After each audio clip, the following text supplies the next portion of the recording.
कि stock market होता क्या है, इसकी ज़रूरत क्यों पड़ी और इसके बेनिफिट्स क्या हैं। तो चलिए एक एग्जांपल से समझते हैं। सपोज़ करते हैं एक आम आदमी है, उसकी एक छोटी-सी शॉप है, जिसमें वो हर महीने 20,000 रुपए लगाता है और 1 महीने में 30,000 रुपए का प्रॉफ़िट बनाता है। और यही अगर वो 1 महीने में 40,000 रुपए लगाए, तो 1 महीने में 60,000 रुपए कमा सकता है। लेकिन उसके पास इतने पैसे नहीं हैं, तो वो क्या करेगा? या तो किसी से उधार माँगेगा, छोटा अमाउंट है तो कोई भी ईज़िली दे सकता है।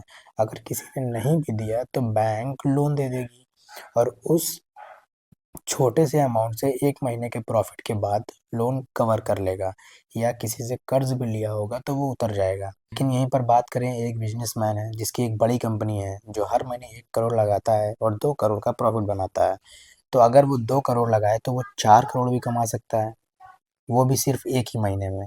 तो इसके पास 3 रास्ते हैं जिससे वो फंड ला सकता है। पहला रास्ता, किसी से उधार ले ले, किसी दोस्त से, लेकिन ये बहुत मोटा पैसा है, तो जल्दी कोई फ्रेंड इतना पैसा देगा नहीं, तो ये भी किसी काम का नहीं।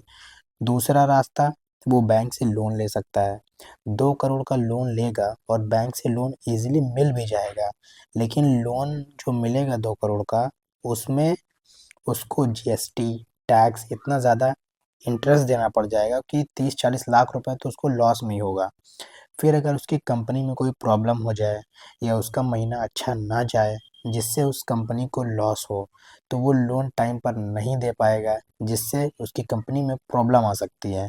कंपनी बंद भी हो सकती है और कर्ज से बिजनेसमैन और कंपनी डूब भी सकता है। इसका मतलब ये भी रास्ता ठीक नहीं है। तो इसके बाद आता है तीसरा रास्ता, स्टॉक मार्केट। बिजनेसमैन क्या करेगा, जितने रुपए की ज़रूरत है कंपनी को, वो उतने रुपए का आईपीओ लॉन्च करेगा और स्टॉक मार्केट में अपनी कंपनी को लिस्ट करा देगा। आईपीओ हम डीप में नेक्स्ट वीडियो में समझेंगे।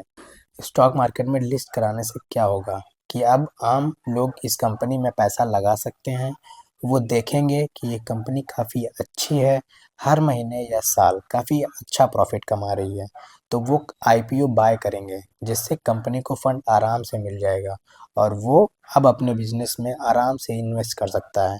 और अगर कंपनी डूबती भी है या डाउन भी होती है, तो इससे बिजनेसमैन को कोई फ़र्क नहीं पड़ेगा कि किसी को उधार देना है, क्योंकि लोग अपने रिस्क पर कंपनी में पैसा लगाते हैं। और यही अगर कंपनी ग्रो कर गई, तो जो जितना पैसा लगाया होता है या जितने शेयर्स लिया होता है, उसी के हिसाब से प्रॉफिट बनाता है। तो यहाँ पर क्या हुआ कि बिना रिस्क के कंपनी को फंड भी मिल गया और कंपनी ग्रो भी हो गई, और कंपनी के साथ साथ लोगों को भी अच्छा प्रॉफिट मिल गया। तो ये होता है स्टॉक मार्केट और इसके बेनिफिट्स। अब आगे की सीरीज़ में हम डिस्कस करेंगे कि फ्यूचर्स एंड ऑप्शंस क्या होते हैं और इसमें ट्रेडिंग कैसे होती है और इसकी ज़रूरत क्यों पड़ी। तब तक के लिए राधे राधे।